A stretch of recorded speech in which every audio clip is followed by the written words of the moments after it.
Today, I'm reacting to the Humanist Report's commentary on Bill Maher, Ron DeSantis, and the question of whether people are grooming children. I have to admit, I went into this video expecting to side with Bill Maher and Ron DeSantis on this one. But Mike effectively stabbed me in the back by making valid points that I had not considered and just generally being quite reasonable on the topic. However, I do want to add some thoughts that might warrant further discourse. Let's get started. DeSantis wasn't wrong, but we're so tribal now, the left will overlook child if the guy from the wrong party calls it out.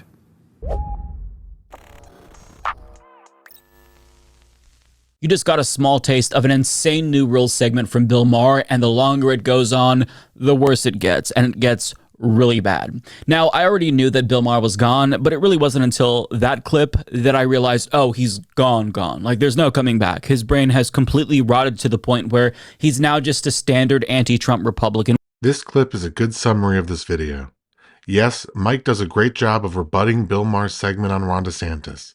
Mike shattered my preconceptions and blew my mind. However, Mike also demagogues conservatives a bit, which is where I take issue.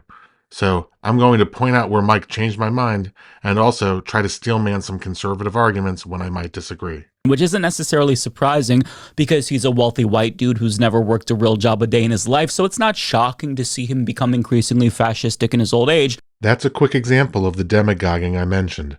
It's not relevant that Bill Maher is white. I'm pretty sure Bill Maher did in fact work his way up in the comedy scene, and I disagree that Bill Maher is fascistic. He's going to accuse the left of supporting child abuse and give DeSantis credit for being against child abuse. Just to be totally clear, prior to watching Mike's video, I probably would have agreed with Bill Maher's characterization of the left versus Ron DeSantis within this segment. Now, in order to get to this point, he makes a lot of logical leaps based on a fictionalized caricature of the left that he made up in his head, and he concludes by essentially arguing that the fascists were actually right about LGBTQ plus people being groomers. I assume the fascists means Republicans or conservatives. I don't like this kind of language. I reject it. So he starts by talking about shocking revelations detailed in the documentary Quiet on Set, which talks about the sexual exploitation of the Nickelodeon child stars that a lot of us grew up with. Now, I found the allegations from this utterly appalling. I haven't watched the documentary yet, but I've heard about it. And it's disturbing. It's sad, right? Most people, I think, regardless of their political affiliation, reacted to the documentary in the same way, with disgust. Totally agreed. I think that was a good faith characterization of everyone's opinion about the documentary. But that doesn't stop Bill Maher from making it a partisan point while contradictorily saying how bad partisan bias is. It's just confusing, but let's watch. So I don't know if this documentary is the talk of your town, but it is out here because it didn't just expose a dangerous workplace. It also exposed hypocrisy. Because it must be pointed out that when the evil governor of Florida was saying the exact same thing about kids and creepy stuff at Disney that liberals now find intolerable at Nickelodeon, he was dismissed as a hick and a bigot. But keep this headline in mind because, as Mike will explain, this seems to be the extent of Ron DeSantis directly accusing Disney of sexualizing children. This was news to me. I did a bit of research and this same story kept coming up. Why would a kids' content factory like Disney be all that different than the one at Nickelodeon? So the implication is the left criticized DeSantis for accusing Disney of sexualizing kids. Therefore, they must automatically approve of the sexualization of children. But it's a disingenuous argument because he's stripping away the context. DeSantis only accused Disney of sexualizing kids after they begrudgingly condemned his Don't Say Gay law. But after they condemned the law, that's when DeSantis accused them of sexualizing kids. Now, in response, Disney CEO Bob Iger said the notion that Disney is in any way sexualizing children, quite frankly, is preposterous and inaccurate. Now, DeSantis then responded on Twitter with a video of a Disney executive supposedly advocating for the sexualization of children, and specifically, this is what she said that he says was sexualization of children. For what it's worth, I had not seen this clip before, and I don't think it proves that Disney is sexualizing children. I'm here as a mother of two queer children, actually, one transgender child and one pansexual child. I am putting a quick pin in the pansexual child statement. I will bring this up again later.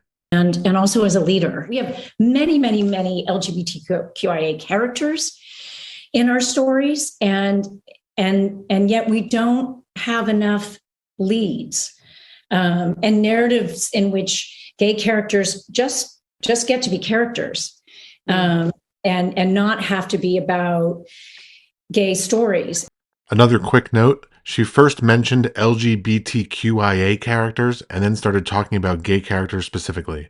Again, I will bring this up later. And going forward, I certainly will be more so. I know that we will be, and I hope this is a moment where, the 50% of the tears, sorry, are coming. We just don't allow each other to go backwards. So this lady is saying, as a mother of 2 queer children, our content hasn't been the most representative of LGBTQ plus people, and we're going to correct that. So this smoking gun DeSantis provided doesn't prove Disney is sexualizing children. In fact, to believe that that is indeed the case, you have to buy into the narrative that mere representation is tantamount to sexualizing children. I agree with Mike that this isn't evidence of much at all. I also appreciate Mike's phrasing when he presents the narrative that mere representation is tantamount to sexualizing children. I had not thought about the issue in that way, and I will keep it in mind when I'm complaining about kids' movies on the internet. But if it's true for queer characters, it also must be true for straight characters as well. So if a character with 2 mommies is tantamount to sexualization, then so too is a character with a mommy and a daddy. If a character that's trans is inherently sexual, the same must be true for a cis character, right? This all stems from the idea that exposure to queer people influences someone to be gay or trans, but that's not how it works. So this is where I want to steelman an opposing viewpoint. I think Mike is using the term queer in a way that conflates different situations. For example, I have no problem with generally desexualized gay characters in kids' movies. Like Mike said, if a heterosexual couple can do it in a kids' movie, say a peck on the cheek, then a gay couple should also be able to do it. We're totally agreed on that. However, I don't think that's the same as introducing the concept of transgenderism to children through movies. I disagree with Mike that potentially influencing kids to be gay or trans are the same thing. Having spent years consuming conservative content and red-pilling myself nightly under the covers, something I am legitimately concerned about is that transgenderism may have an element of social contagion. If there is an element of social contagion, then it may be irresponsible to put transgender content in kids' movies. That said, this concern is beyond the scope of this video, but I would be happy to address it separately if anybody cares. The point I'm making is that the term queer may be overbroad when discussing issues that are unique to certain identity groups. This is why I pointed out that the Disney representative said LGBTQIA characters before shifting to gay characters. I also noted that the Disney representative had a pansexual child, which presumably was not being represented in kids' movies. Honestly, I don't think I'm alone in not understanding what being pansexual means. From what I can tell, being pansexual seems to require a very progressive worldview regarding at least gender identity. Lumping pansexuals in with transgender people and gay people seems misguided to me. Furthermore, if you're saying that queer representation is tantamount to the sexualization of children, you're effectively running cover for actual pedophiles by downplaying actual sexual exploitation of children. I just want to add that I think a big part of doing representation correctly is in the execution. A kids' movie that depicts a stable household with gay parents sounds fine. A gay or straight character that dressed provocatively and made sexual innuendos does not sound fine. But Maher does bring up legitimate issues with Disney, and these are issues that DeSantis didn't mention, but yet he still gives DeSantis credit, even though DeSantis did not mention any of this in his accusations that Disney was sexualizing children. A 2014 CNN report discovered that at least 35 Disney employees had been arrested for sex crimes against children, and in 2021, Disney child star Allison Stoner confessed she only narrowly survived the toddler-to-train wreck pipeline. The next year, child star Cole Sprouse told the New York Times that young actresses at the Disney Channel were heavily sexualized from an early age. You know, Willie Sutton said he robbed banks because that's where the money is. And the reason we find pedophiles in the Boy Scouts and the Rectory and kids' TV is that's where the kids are. DeSantis wasn't wrong, but we're so tribal now, the left will overlook child fucking if the guy from the wrong party calls it out. After Brian Peck, who was one of the lead creeps at Nickelodeon, served 16 months in prison for the molesting he did there, Disney hired him, naturally, to work on a children's series. So according to Bill Maher, the left would be critical of DeSantis if he hypothetically chose to call any of those negative things about Disney out. But he didn't. Mike is correct.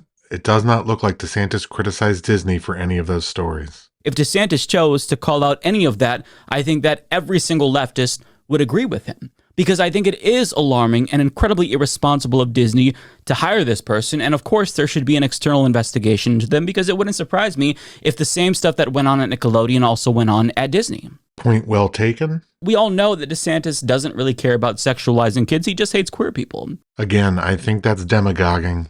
But in order to believe that DeSantis was speaking out against the sexualization of children at Disney, one would also have to buy into the premise that queer people pose a danger to children. Bill Maher is going to unironically argue that queer people being in the presence of children is inappropriate. So he brings up how the left is hypocritical because they're against child beauty pageants, but for drag queen story hour, which is bad in his opinion. And then he goes on to basically say that this is all an effort to make kids gay and trans. I'm not making this up. Let's watch. Not that there's anything wrong with being a drag queen, but maybe it's time to admit that sometimes drag queen story hour is more for the queen than the kids. When I see a 5-year-old tipping at a bar under a sign that says it's not going to lick itself, do I have to pretend that's cool in order to keep my liberal ID card? But at a certain point, inclusion becomes promotion. That's why endlessly talking about gender to 6-year-olds isn't just inappropriate. It's what the law would call entrapment, suggesting someone into something they wouldn't otherwise do. And if you think that some of that isn't going on with gender in schools, you're not watching enough TikTok videos. There's a certain kind of activist these days who wants to take heterosexuality, old school, old-fashioned, boring, minding its own business heterosexuality, and lump it in with patriarchy and sexism and racism and tell kids, wouldn't it be cool if you were anything but that? It also seems to be the theme of kind of a lot of kids' books these days. I never used the phrase gay agenda because I thought it was mostly nonsense, and it is, mostly. But a director for Disney Television Animation did say after she was hired, the showrunners were super welcoming to my not at all secret gay agenda. I was just wherever I could, just basically adding queerness. No one would stop me, and no one was trying to stop me. Look, I'm all for adding queerness wherever, but maybe we should think about giving kids a break from our culture wars for a minute, or at least until the election is over. But here's the thing, Bill. Gay and trans people aren't making political statements by simply existing. And the only reason why it's a culture war is because conservatives are trying to erase us from the culture by fear-mongering about the danger we supposedly pose to kids. I agree with Mike that gay and trans people are not making political statements by simply existing. That was well said, and I agree wholeheartedly. However, I do want to push back on Mike's characterization of conservatives in the culture war. I don't think most conservatives are trying to erase anyone, but rather they are trying to grapple with issues as they are presented. This gets back to my point about it being unhelpful to lump all queer people together. For example, there was a time when conservatives were confronted with the question of gay marriage, which most people have thankfully turned around on. Now, conservatives are confronted with questions about transgenderism, and I don't think the answers are as clear-cut as the gay marriage case. More specifically, transgenderism involves children, medical interventions, and a whole gender ideology that is not widely accepted. Transgender people absolutely deserve respect and dignity, but I don't think that automatically includes being represented in kids' movies. Okay, I am going to chop up the rest of Mike's video so I can respond to a few points quickly. Mike's full video is linked in the description, and I encourage all of you to watch it in its entirety for more context. The first clip has to do with Drag Queen Story Hour. But let's go through the entirety of that clip because he makes a lot of terrible arguments. First and foremost, he objects to Drag Queen Story Hour. You can choose to remedy the situation by just not taking your kids to Drag Queen Story Hour. Agreed. This is best left up to parents. Also, parental rights are a big conservative talking point, so I suspect that Mike might be a secret right-winger. The next clip is about the sign that said, "It's not going to lick itself." He also brings up the kids tipping drag queens with the "it's not gonna lick itself" sign. The "it's not gonna lick itself" sign is a tagline of a literal ice cream company, Cauldron Ice Cream, who was catering the event. Now look, out of context, I think that that sign was inappropriate myself, but we have the context now. I included that clip because this tagline for an ice cream company is hilarious.